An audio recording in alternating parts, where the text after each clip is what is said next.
حضرت بایزید بستامی کہتے ہیں کہ میں نے اپنی ماں کے آگے ہاتھ جوڑے، میں نے کہا امی تجھے راضی کروں یا رب کو راضی کروں؟ تو اپنے حق مجھے معاف کر دے، اللہ کو میں راضی کر لیتا ہوں۔ ماں نے کہا جاؤ پتر میں اجازت دیتی ہوں۔ گئے جنگلوں میں، ذکر و فکر میں لگے رہے، تنہائی میں اس کو یاد کرتے رہے، دن رات ذکر کے چراغ روشن رکھے۔ 12 سال گزر گئے حق کی تلاش میں۔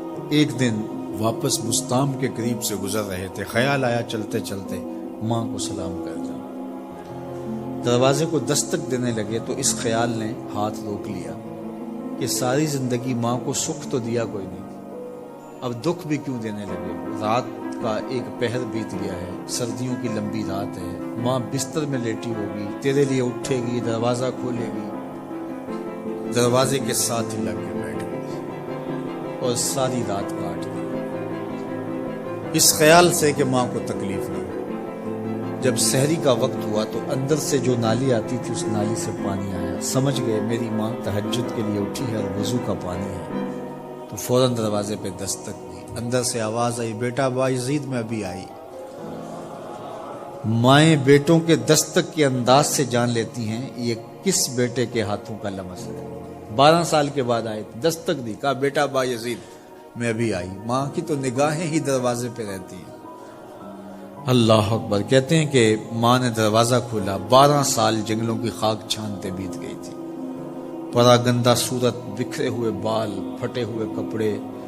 میری ماں کی جب نگاہ میرے پہ پڑی تو اس کی چشمان سے موٹے موٹے آنسو ٹپکنے لگے، اور اس نے ایسے ہاتھ پھیلا کے کہا مالک میرا بیٹا بایزید تیری طلب میں نکلا تھا، تو نے ابھی تک اسے اپنا قرب نہیں دیا۔